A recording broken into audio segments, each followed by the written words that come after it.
Hello and welcome. My name is Dr. Raj Persaud. I'm a consultant psychiatrist based in private practice in Harley Street, London. And I'm delighted today to be joined by Alexandra Durnford.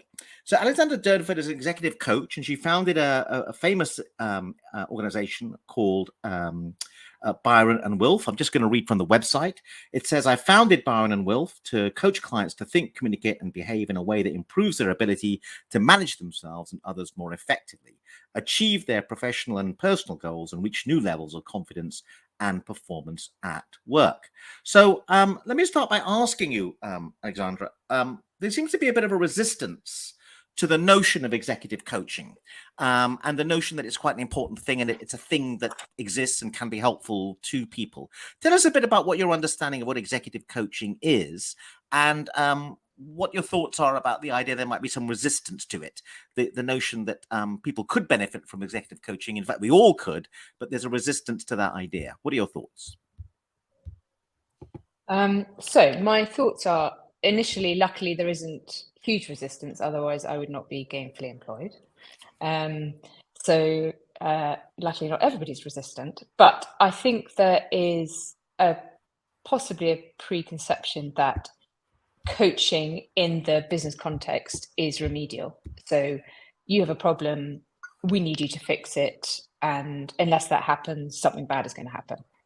So I think that is changing, actually, and more professionals and businesses are seeing coaching in the same way in a business context as you would if you were, a sports person who was at the top of their game, but they still had a coach. So I think it is shifting a little.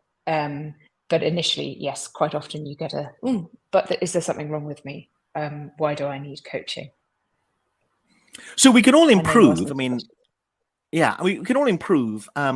I play a lot of tennis and I play a bit of golf and I play a sport called beach tennis. So the notion that we might need coaching in certain parts of our lives, like piano or tennis, and that we can improve, it seems, because I'm in the field, natural to me to think that we could improve in management, in our interpersonal relationships and the way we manage ourselves. Why do you think people are so resistant to the idea that we can benefit from coaching in our personal and psychological lives when they're very open to the idea that if you want to get better at tennis, in fact, it'd be a bit mad, the idea that you could get better at tennis without coaching?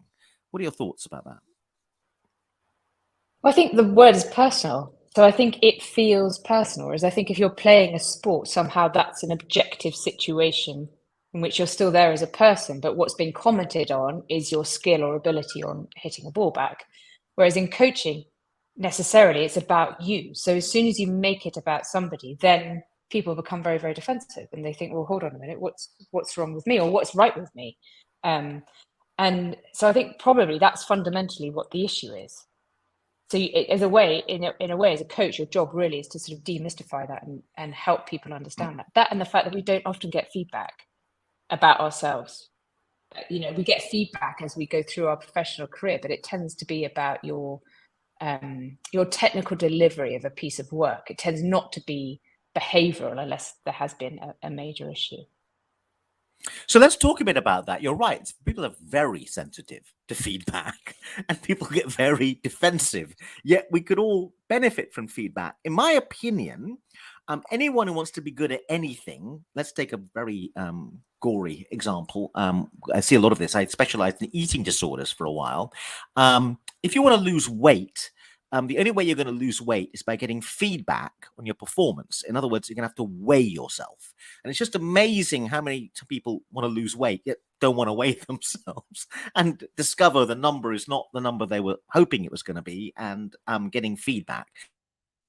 So people are very defensive about any kind of feedback about themselves, in my experience. So tell us a bit about whether you agree with that and how do you break through their defensiveness?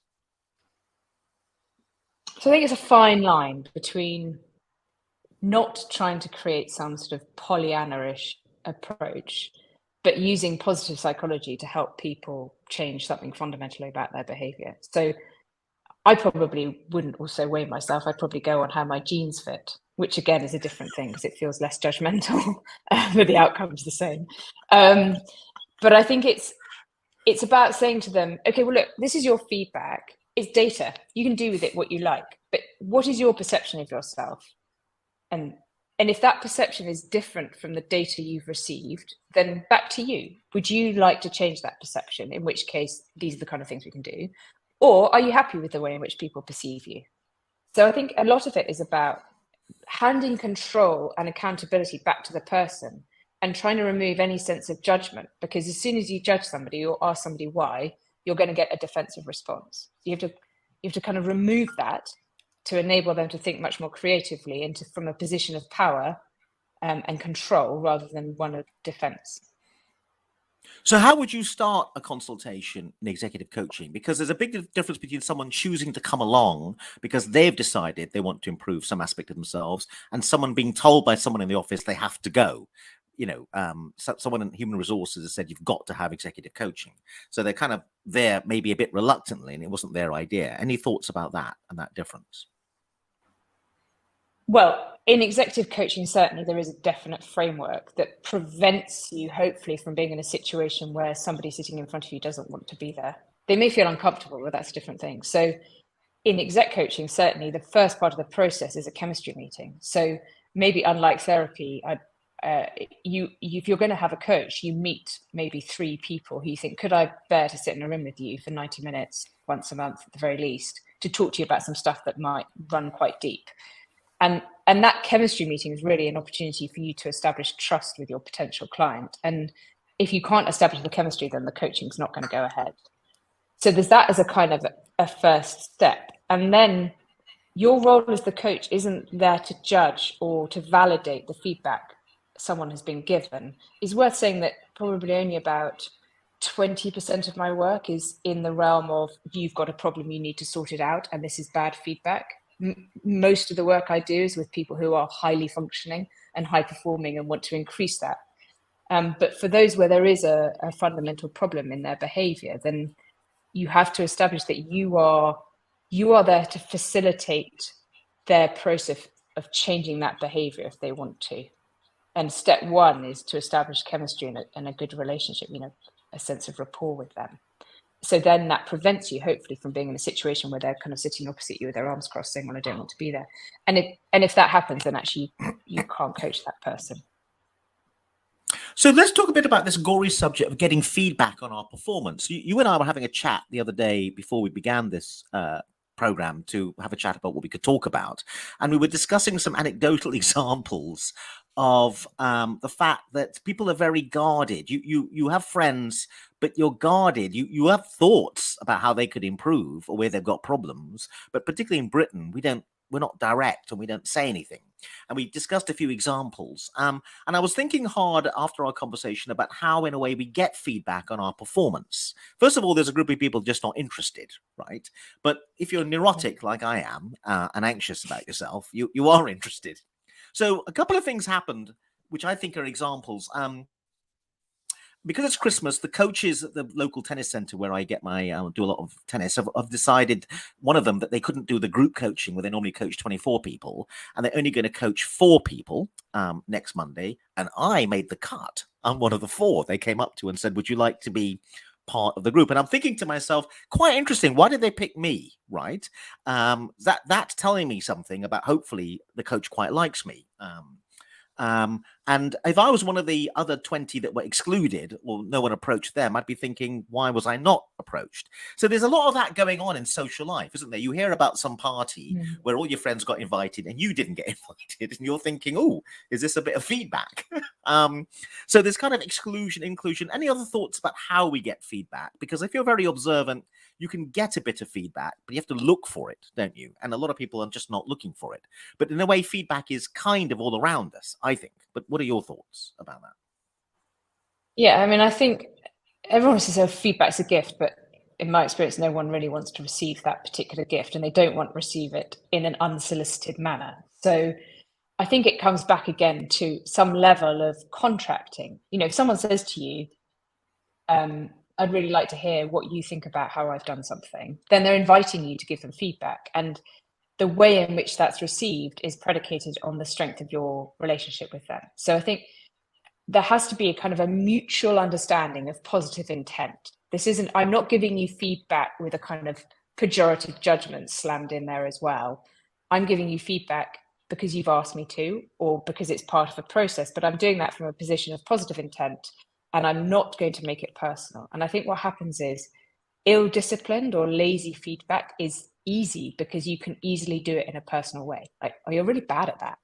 Now, that then becomes a pejorative judgment about somebody, rather than when you're doing a presentation in front of 25 people, actually, the way in which you modulate your voice could be improved because that will help engagement in the room. So there's something about positive intent and tangibility in giving feedback. And both of those things mean that you can't do it quickly. So I think we sort of hold back because it's a thing. Because done quickly equals normally badly and badly received, but done well takes time and thought and discipline of language and establishment of rapport and contracting. And that, that takes time. And I think a lot of people feel as if they're asking too much when they ask for feedback. Now, you did that very well. I'm very impressed with both phrases you used. Can we just run over that again? How you invite feedback. Could you tell us a bit about that? I was very impressed about the way you invite, because I think we need to learn how to invite feedback, don't we? I mean, we should ask for more of it, and it would help us. I often do it in a funny kind of way after tennis. We're going to use a lot of tennis analogies in this conversation, I'm afraid. Usually I'm tell you now, I can't play. Don't worry. Just as you understand the basis of the game.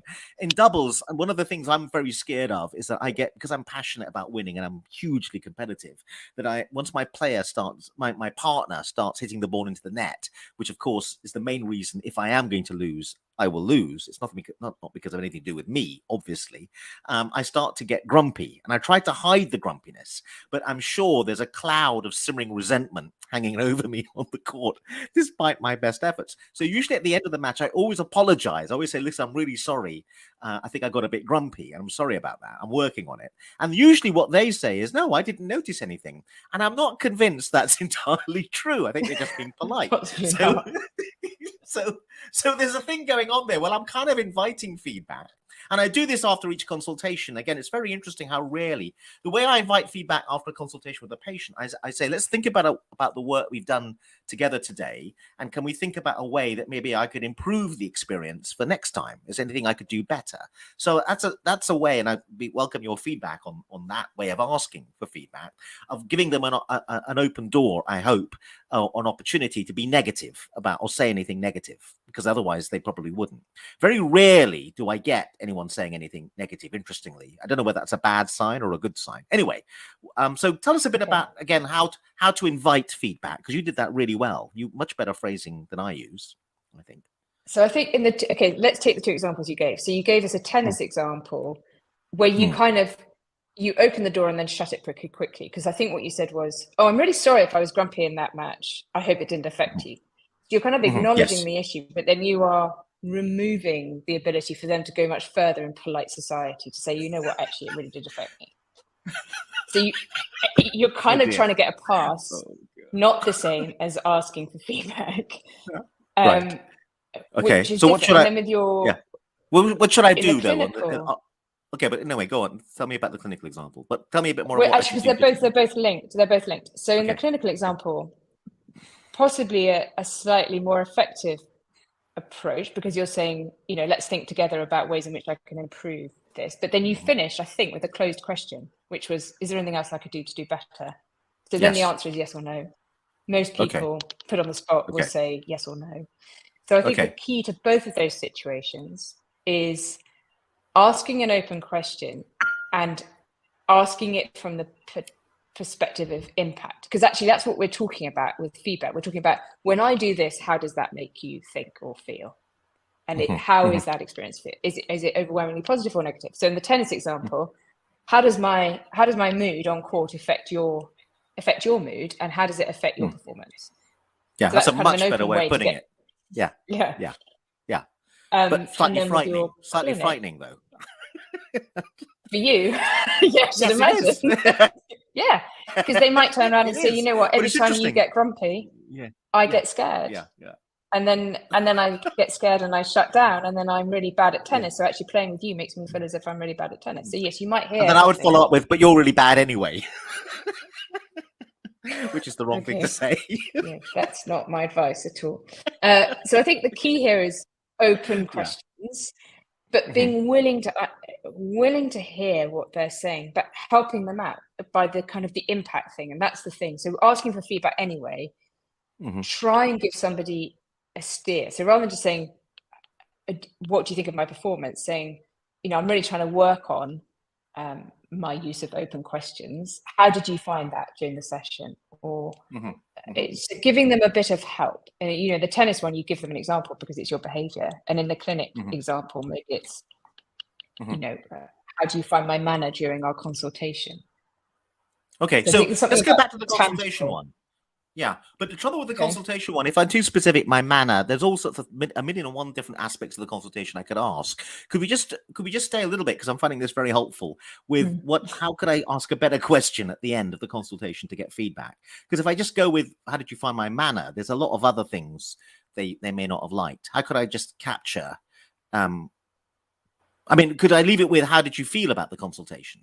Is that a better thing than it's anything I could change? Well, I guess the question is, what are you looking for feedback on? Well, everything. You ask the question. It's tricky. What's it's the information you're after. Okay. Yeah, any aspect. So what goes into everything, such as? Well, did they feel welcomed? Often it's the first consultation I'm asking. By the fact that they've come back again and again and again, by the 20th time they've come back, you're getting. They kind of, you can't be that terrible, right? Just to have a better option. But yeah. You are brutal. Anyway, at the end of the first consultation, I want to find out if they felt welcomed, because it's always scary and upsetting and unpleasant, and also whether they felt comfortable and whether they felt I was paying attention, and I was taking them seriously, and also whether they felt that that there was not just an understanding of the problem, but an advocation of a solution that made sense, that they could see a way out, that I was delivering a way out, if you see what I mean. And the other thing that happens is my style is somewhat direct, and whether they didn't mind that, the directness. Because a lot of people, in my opinion, want tea and sympathy in therapy. They want sympathetic understanding and kindness, as opposed to let's do something about this problem. There seems to be a distinction between the two, although they shouldn't really be. But they often feel that if you're moving to let's think of how do we solve this problem, you haven't spent enough time being sympathetic. And what I find interesting is a lot of people say quite quickly, no, all my friends are sympathetic. I don't need sympathy. What I need is a problem-solving approach. I think there's a tension, in my view, between a problem-solving approach, which is let's do something about this, and the kind of reassurance, what I call empty reassurance you get from friends who say, don't worry, you'll be fine. I'm sure you will get the job, although you just described a nightmare job interview, that kind of thing. The kind of empty reassurance friends do reflexively, which is it's all fine, you'll be okay. Don't worry about it. Yes. It's empty reassurance because it's based on nothing other than let me try to help you feel a little bit better in the short term. Anyway, so I don't know if I've given you enough information there about what I'm looking for. Yeah, so if I was, what I'm worried about. If I was thinking, actually starting from the very beginning, question one for you, if you really wanted to have this conversation, is how willing to change your approach and style would you be if you got feedback that the one you're using currently isn't working from, a proportion or an understandable proportion of your client base? Because you're kind of, when you ask the question, you have to be ready for the answer. And the way in which you've described it, it sounds that, a hallmark of your approach is quite a direct, I'm not here for tea and sympathy approach. But so that's kind of consideration one. But putting that to one side and assuming that actually you are really interested and you would potentially change your style of approach given the feedback, then I don't know the answer, but I would probably start with a sense of expectation. So if I was speaking to a patient or a client, what was your expectation coming into this? How did you feel? And then how did the way in which the session unfold impact that expectation? And try and keep the questions open, so that you don't close them down on did you feel welcomed, but try and get them to talk about what they were expecting. And most people in that situation will probably talk to you about, well, maybe I felt a bit nervous, or I didn't really know what this was about, but actually explained to me really at the beginning that it was very clear and I knew what I was doing in the room. And then the way in which you talked to me, I felt really comforted and safe, fill in the blanks. So I would probably, in that situation, go from the starting point to where you are now. But there will be a million different and probably much better ways to get to it than that. So I should say, what was your expectation? And then I should say, and how did you feel? So, yes, what were you, how were you feeling before the session? What were you thinking? How did you think this was going to go? Mm-hmm. And then now we've had the session, where are you now? Yeah. Okay. So that's very helpful. I think this is executive coaching in action, isn't it? Yeah, that's Kind of. sending my bell. So, in terms of this conversation, I think this is executive coaching in action because I clearly have a goal, which is to improve the way I get feedback at the end of the consultation. And I'm asking you for help. Okay. In other words, I have a clear sense of a goal and I'm asking your advice. And is that one of the issues that people need to be clear about their goal in coaching? Or is that not an issue? Because it seems to me that one of the deeper problems is many people come into therapy not entirely sure what they want, but feeling that what therapy is people being sympathetic and kind and listening. Whereas therapy can be many things, but the current vogue in therapy is let's clarify what the goal is and let's work towards the goal. And the other thing that's very in vogue at the moment, but wasn't so 50 years ago, is to be concrete and specific. So classically in marital therapy, for example, you will say to the couple, what's your goal? And the wife will say, I want him to be kinder, right? And then what you do now is you say, well, how could he, what could we use as a signal that he is being kinder? Okay, because if we just leave it as we meet next week and I ask you, has he been kinder? You'll go, no. And he will throw up his arms in despair and say, but I've been trying really hard to be kinder. Because what we need is a concrete, publicly verifiable event that has to happen, that we can agree has happened, that signals kindness. And this is really interesting at this moment because they both look at you a bit blankly. And then eventually she will say something like, if he helps me hoover the house and takes the trash out, then that means he's being kind. You see what I mean? And then, so we've operationalized kindness, and that kind of is the vogue at the moment. You've got to operationalize it so it's a publicly verifiable event. Has he hoovered the house? Has he taken the trash out? There's no debate. It either has happened or it hasn't happened. Anyway, what are your thoughts? Because a lot of people don't like that. They don't like the operationalization of these concepts like kindness. Okay, so from an exec coaching perspective, there's two parts to that, because right at the very beginning, in a lot of executive coaching engagements, there's a third person. So there's you, the coach, there's your client, and then there's the organization or the stakeholder. And that operationalizing of the goal, which I just operationalizing. English is my first language. Yes, that is it really operationalizing the concept of kindness so that we can measure it. We can be clear what we're referring to when we refer to kindness. It's called operationalizing.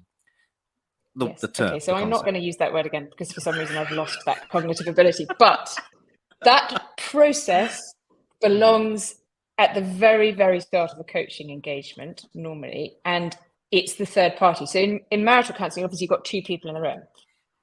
In coaching one-on-one, you've got me and the client. So you do get that third party input at the very beginning of a coaching engagement, and it's the kind of the role of the coach to say to the third party, from your perspective as the sponsor of this coaching, what are the changes you would like to see as a result of it?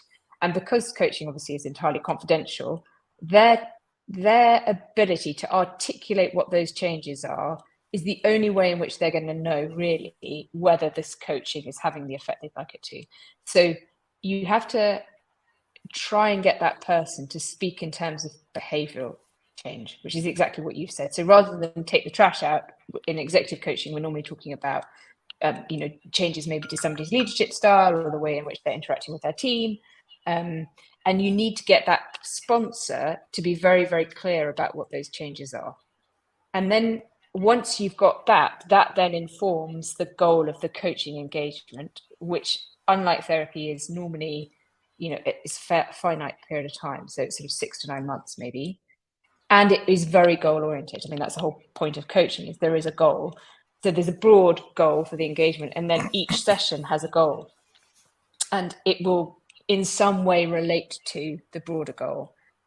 But you're quite right in that quite often what happens in reality is clients come into the room and they say, oh, I haven't thought about today at all. What do I need to talk about? And a lot of the first part of the coaching session, so say a session's 90 minutes, you can spend 30 to 40 minutes working with the client to understand from them what they need out of that 90-minute session. And that is the goal. And if you don't have that, then you're kind of lost, because you come, certainly as the coach, I come out of the session thinking, I don't know where we got to. And clients can find that process really painful, because quite often they'll come in and they talk to you about a symptom. And then actually the goal, the thing they really want out of the session, is sort of buried beneath a whole range of different symptoms. But if you don't have the goal, then you don't really have an effective coaching session. So let's talk about let's talk about an example now, which I think is a very gory one, which is how to be likable, because I think that this carries people a long way in their careers. So at a job interview, and I give a lot of people advice over job interviews, people are key, and performance in a job interview is key to career success. And people are often bad at job interviews because I think one of the primary tasks in a job interview is to be likable.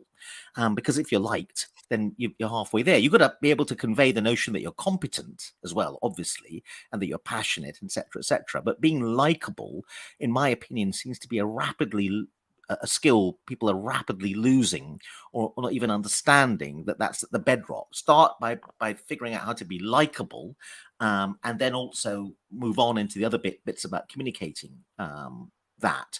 So I wonder what your thoughts are about that, because that's a key social skill. It helps people with job interviews.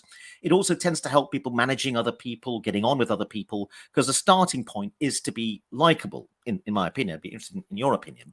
And a lot of problems that people are having in the workplace or being successful in life, generally speaking, comes down to this issue and other aspects of social skills, how to conduct themselves with other people. Again, what are your thoughts about that point?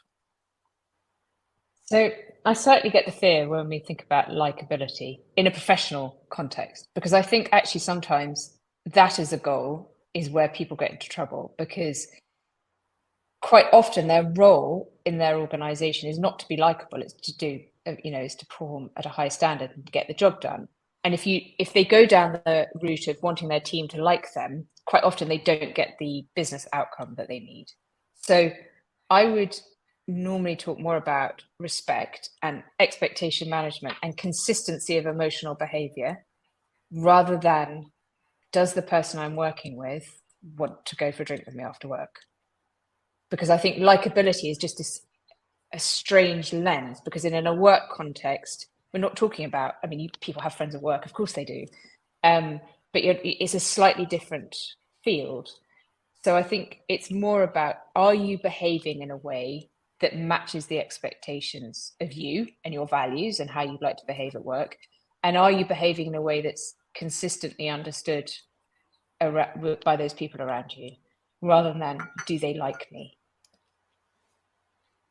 Well, I agree with you that at the workplace and elsewhere in life, people want you to be effective. Okay. But I also think that this extra X factor is important.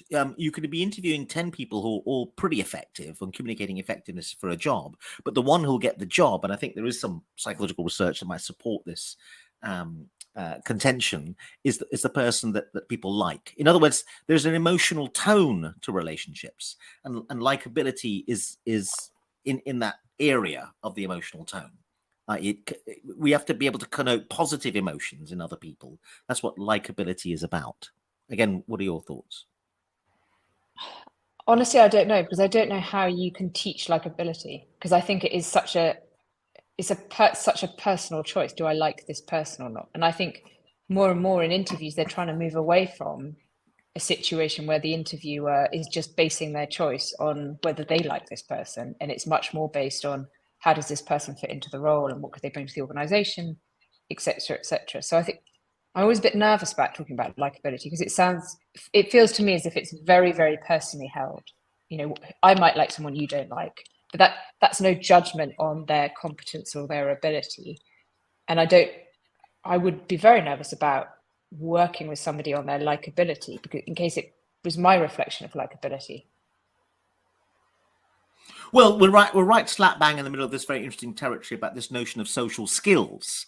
And you could be saying, well, all that people need to do is to be competent socially, and maybe that's what we're saying. But I think there's a sense in which, let's take an example. I mean, there's a large group of people who are what we call socially phobic or socially anxious. So interviews make them anxious.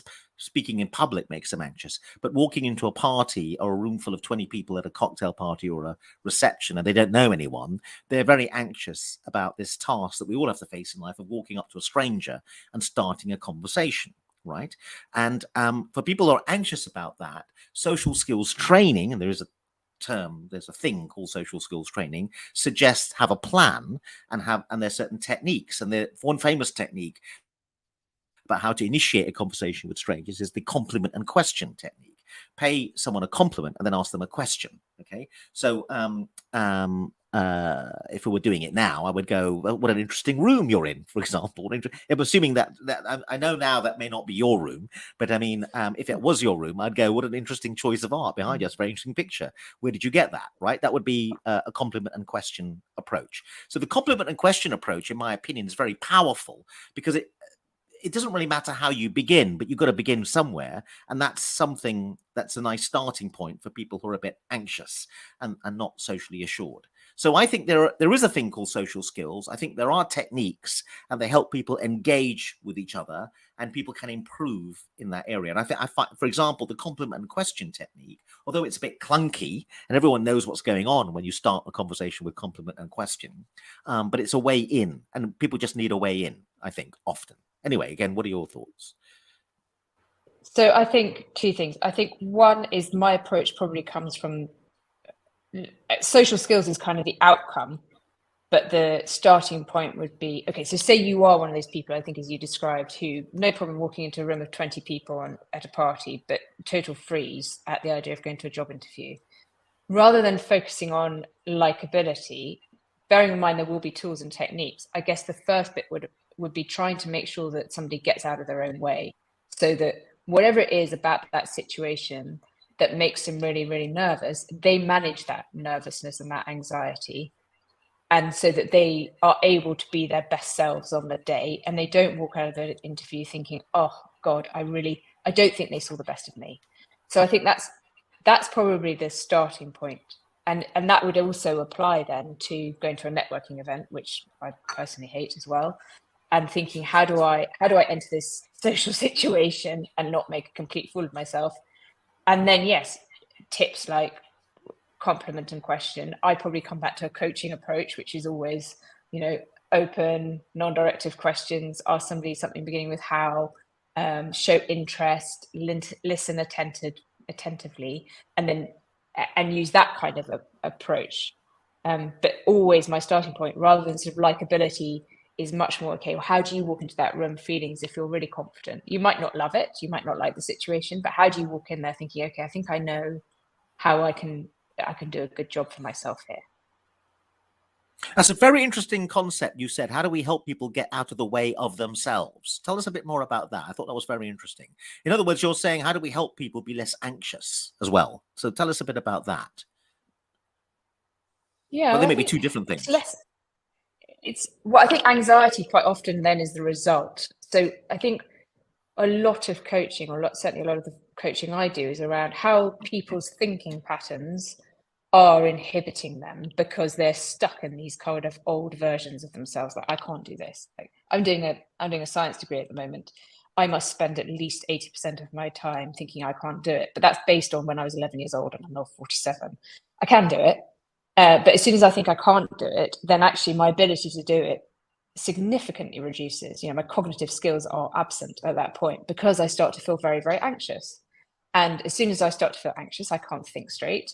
I get a bit hot, I get a bit flustered, I feel a bit sick. Then I start to think, oh my goodness, I really can't do it, because it's emotional reasoning. Like, oh my, there's something to be anxious about. And before I know it, I'm absolutely miles away from doing the task in front of me.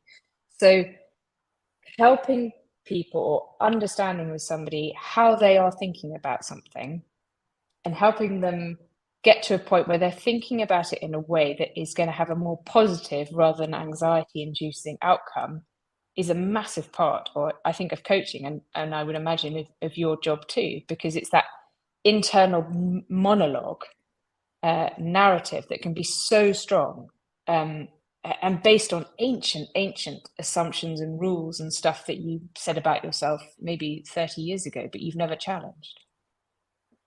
Tell us a bit more about that internal monologue and how you might go about changing that. So I think people tend to think, they sort of have I always think, have you got a dictator in your head or have you got a cheerleader? And most of us have a dictator in their head. You know, you're not good at this, you can't do this, this is going to go wrong. And then that dictator is normally a star in their own Netflix show. So people are maybe nervous about something happening. You know, I get nervous about work, for instance. Let's use me as an example. I get nervous. I've done this job for 7 years. What happens if next year suddenly I have no client? And, you know, I'm slightly joking, but it probably wouldn't take me long to start thinking, oh my goodness, you know, if I have no clients, if. And suddenly I'm in this kind of awful movie where my life is unraveling and I haven't got a revenue and blah, blah, blah. And as soon as you start doing that, you start feeling anxious. And then the voice, the dictator voice, gets louder and louder and louder. And this sort of internal monologue of, no, maybe I really shouldn't do that. Or maybe I'm really not very good at my job. Or maybe this is going to happen, gets louder as well. But we all think that the voice in our heads is real. And we never question it. We just think, well, of course I believe what I think. Of course I do. Why would I believe anything else? And it's the loudest voice most of us listen to, and quite often that voice is wrong or has got a very different slant on it. And actually a lot of what you can do in coaching or in therapy is think about, okay, well, how is someone talking to themselves? What's the language they're using? Because as you well know, every word you use is likely to have an emotional response in somebody.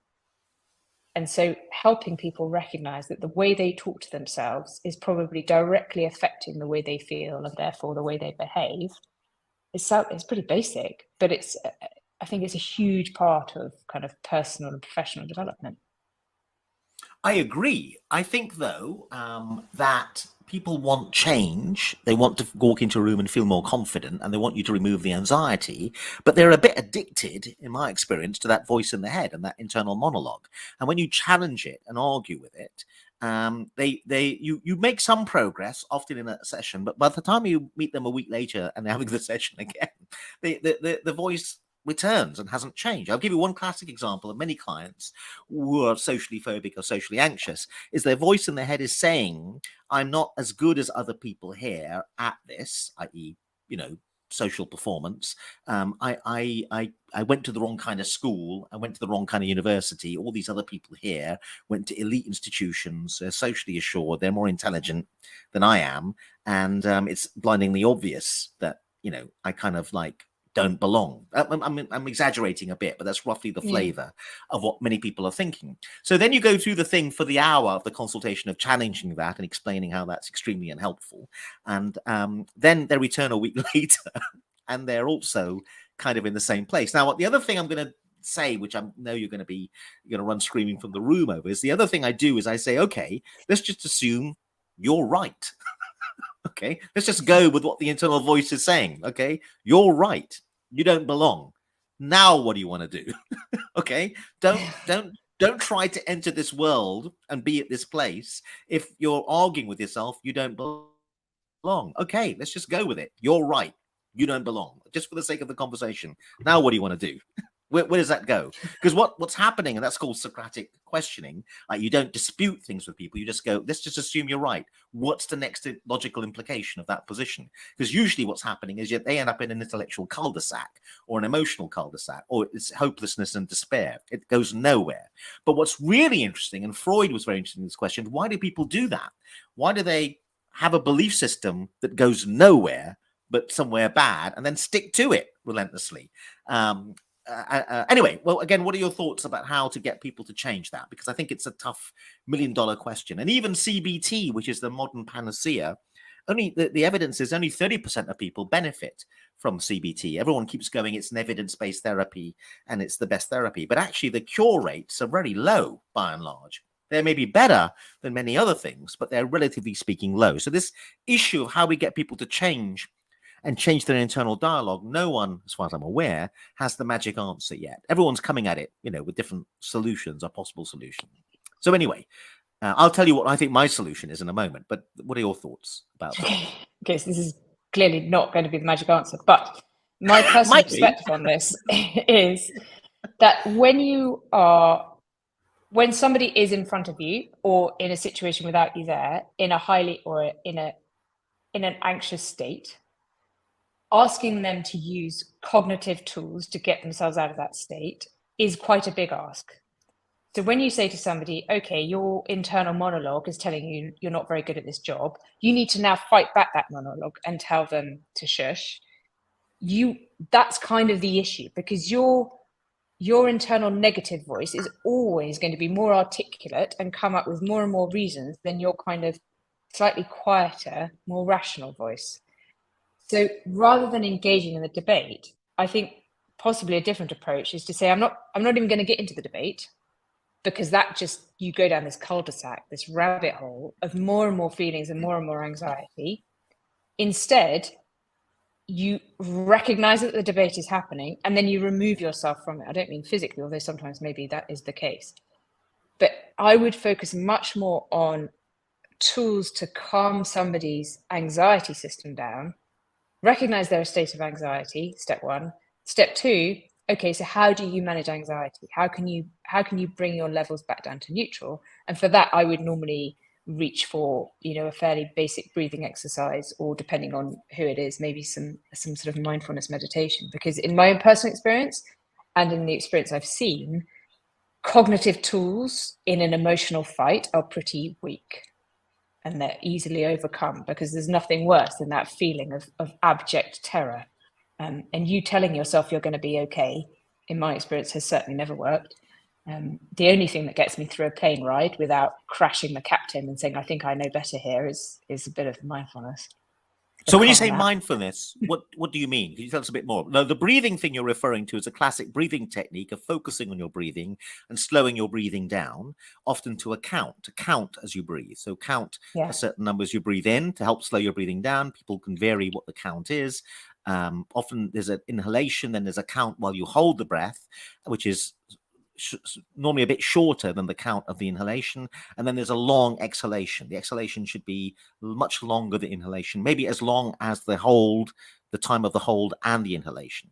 And that counting provides a focus to distract you from the anxiety thoughts, and also just slowing your breathing down, and also seeing that the theory is seeing that you can control your breathing gives you a bit of confidence. You have some control over your life in general. Anyway, over to you. What are your thoughts about that? Yes, so I think that's right. So I think broadly your exhale should be longer than your inhale, because from what I understand, you're calming your parasympathetic nervous system. So you will feel more relaxed than when you breathe in, you feel quite tight. When you breathe out for longer, you should feel a bit more relaxed. And the counting, it's a distraction, because you can't think about two things at once. You can't count 1 to 6 and think about what might happen. I think the kind of the mindfulness aspect that goes on top of the breathing is what is actually happening here and now. Because a lot of us, when we're having an anxiety moment, are either reflecting backwards on something that's already happened, or we're living in the future. What if? And it's the what if-ing, the scenario, the kind of Netflix movie that's causing the emotional response in the here and now. And that's the bit that you're dealing with. But the more you feel it, the more real it feels. So the mindfulness aspect is, okay, so what is happening here and now? Breathing is kind of step one, because you're breathing here and now. But then there are other techniques, 5 things I can see, 5 things I can smell, 4 things I can touch, to try and get someone to come back to where their feet are, rather than what they're doing, which is running a kind of a disaster movie in their head, 99% of which hasn't happened yet. So I think for me, that's the mindfulness aspect, which goes on top of the breathing. That's very, very good. Could you say a bit more about that? Just run over what you said. So 5 things I can see, 5 things I can smell, 5 things I can touch. Is that roughly speaking what you're saying? So trying to bring people back into the present, i.e., where am I now? I'm not actually in that unemployment future that you painted for yourself of being an executive coach and having no clients in a year's time. I'm not actually in that future. I'm here and now in this present moment. That bad disaster hasn't actually happened yet. Is that what you're saying? So this podcast has not yet, I hope, ruined my career. But sorry to remind, well, you brought it up. I know. You're worried about having it. So I think it's actually a rumination exercise, for people who are constantly thinking over and over again. And I have been given this by somebody else, but I think it's 5 things I can see, 4 things I can hear, 3 things I can touch, 2 things I can smell, maybe, and 1 thing I can taste. So you're basically tapping into each of your 5 senses, and obviously all of those 5 senses are rooted in the present, and you just run it again and again and again. And I use it when I'm flying, because I wasn't joking about the flying thing, because it takes me 2 seconds to think that I'm going to be on the news at 10, and it as a result of a plane crash. Yeah. Oh, I'm writing letters to my parents in my head, but it's horrendous. As the plane goes down. I can bring yes, obviously the plane isn't going down. Obviously we're circling at 35,000 feet and everyone else is absolutely fine, but I am not. I am absolutely convinced this is my last couple of seconds. And it doesn't really matter what I know about aeronautical engineering, which isn't much. The only thing that gets me through that is some reminder of what's actually happening here and now, rather than believing this, getting out of my head, basically. Out of my head and into here and now. Okay, well, I think that's very impressive. But I think that the people who are socially anxious or any anxiety, and I think these techniques are useful. I'm not disputing that. I think ultimately all the cognitive stuff and the emotional stuff is there for an evolutionary reason, which is to produce a behavior, and the behavior is an avoidance, right? So I'm anxious about social situations, or I'm anxious about dating or whatever, therefore I won't do it, and the treatment is to go and do it. So the treatment in general is to perform an action. And I think one of the grave dangers of coaching and therapy is that there's money to be made by having conversations with people, because you charge money for the conversation, but it's not the conversation that gets people better. Though, by the way, talking to you has been very therapeutic for me today. It's actually the case that what they have to do is go away and perform an action. And often what happens is they keep with the avoidance, right? They keep coming back and seeing you because they believe they're working on themselves by doing the consultation, but they're missing the point. The consultation is only part of what's going to get people better. What's going to get people better is they have to go away and act in a different way. And that is the difficult bit, because they love talking to the warm, cuddly you, and but they don't want to go away and then implement the change, which is the crucial bit. And I think a lot of therapy actually begins to collude, and maybe coaching collude with the avoidance, because it becomes a complicated part of the avoidance. I've seen patients who've been in psychoanalysis, for example, just to use that one, for 20 years. And they've been successfully avoiding an action. Like they've been spending 20 years talking to the psychoanalyst about how terrible their husband is, okay, rather than just leaving the guy. It was the action they should be taking, but they didn't take the action, and it made them comfortable staying in a situation when actually the solution was kind of blindingly obvious, which is perform an action. And I think that at the heart of coaching and therapy, the action people need to take is usually blindingly obvious. What's going on, and more interesting, is why is it that blindingly obvious is not blindingly obvious to the person at the center? So what are your thoughts about that? That ultimately people need to go and perform an action, and they are resistant to it, and therapy sometimes colludes with not doing the action. So I think this is where coaching and therapy are very different, actually. So I think people come to coaching normally with an action in mind. They have a change in mind. It might be minute. It might be, I wish I could spend more time at home and less time at work. I wish I got on with my team better. I would like to be promoted next year. But there's some sort of change that's in their head.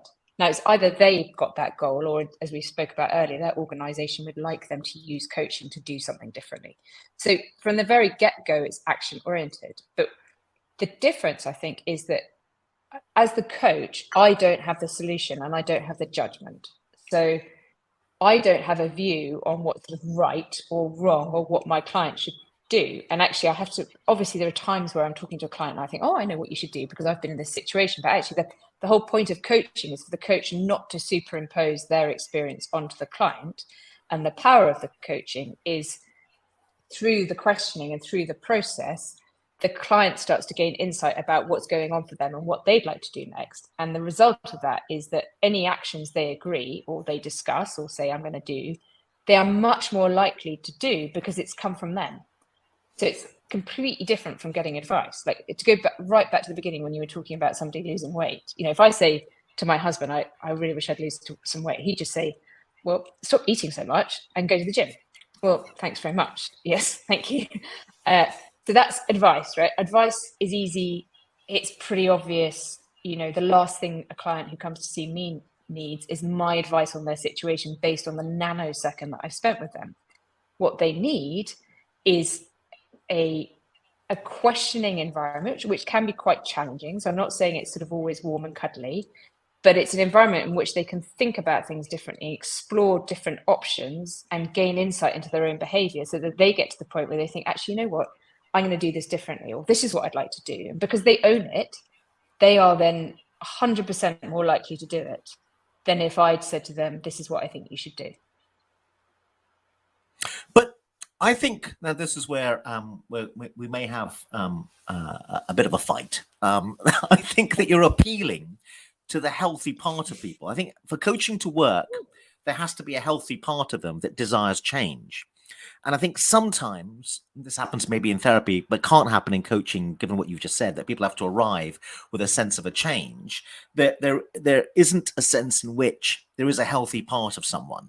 What they're pursuing is deeply dysfunctional. They could be a heroin addict. They could be performing in a dysfunctional way at work, but they have no interest in change. And so there's a part of what you're doing that is in contact or an appeal to the healthy part of people. And many people do have a healthy part of them, but a lot of people don't have a very healthy part of them. People who are very overweight have no interest in really becoming healthy, often waste a lot of the NHS's time because the NHS's time is spent giving them advice, but they actually have no interest really in being healthy. There's an idea we have that people are interested in health.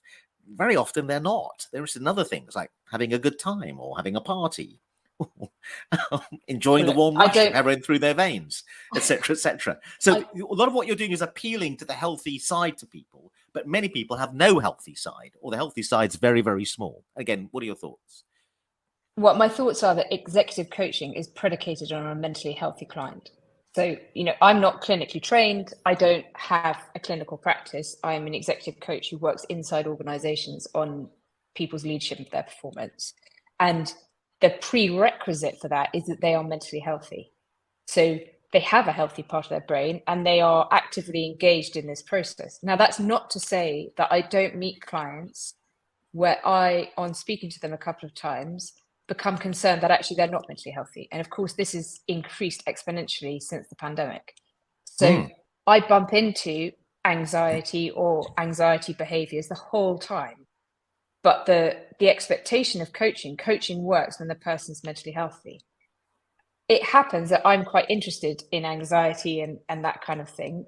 But I have a duty of care if I have a client who I think is anxious to try and direct them to somebody like you for support, clinical support in managing their anxiety or their depression or whatever it may be. So I think it is very different because coaching is about change and it's about change in healthy people.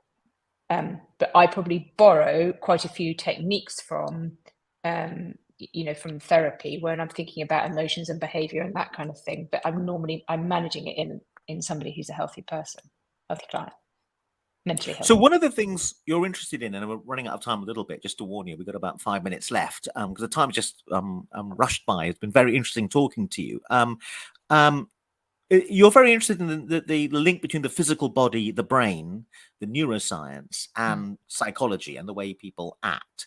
And we were having a conversation before we've been talking live, as it were, now about about this issue. And I've said to you that Freud believed that looking inside the brain, doing neuroscience research, doing brain scanning research to find the source of where depression is or the human predicament is looking in the wrong place. He believed that the correct place was in the engagement of people with each other. So your husband treats you badly or your wife treats you badly and you're going to get depressed as a result. And what needs to happen is you need to deal with that out in the world. You either leave the husband or you engage with the husband-wife problem. And that's the location of the problem, is in the interaction between people and in the psychology of the way people think about their predicament. It's not in the 5-HT2A receptor being too little or too big. And this has come back to haunt psychiatry recently. It's been in the news because the recent news story was about how antidepressants, which are operating on the neuroscience, and always this story repeats itself again and again, that the neuroscience intervention is always found actually in the end to be maybe not quite as effective as people had thought.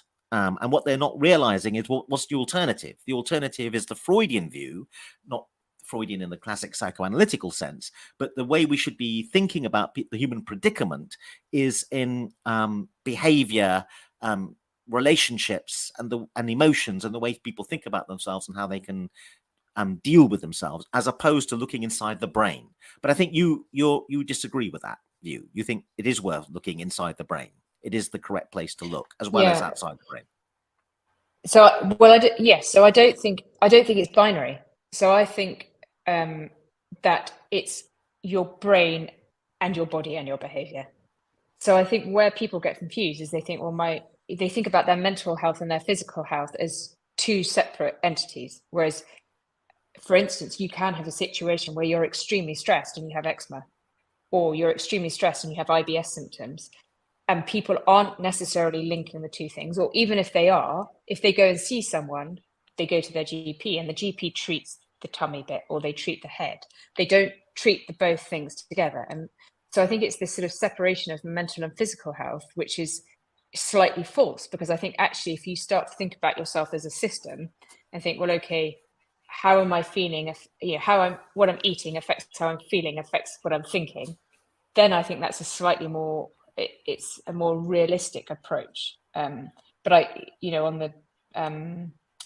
on the pharmacological approach to depression, yes, I mean, as the little I know about it, huge question marks over whether or not the pharmacological intervention has an actual output rather than just a placebo effect. But I think it's the whole thing. So I wouldn't argue for one or the other. I'd argue for the whole picture.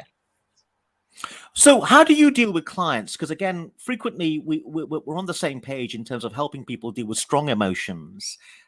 People are anxious and we're helping them calm down and be less anxious and engage in a predicament like an exam or a job interview or networking or being at work. And they often say, I can't do this. They often say, I can't control the way I think. They classically often say, I can't stop myself ruminating. Okay, there's a denial of the ability to take control.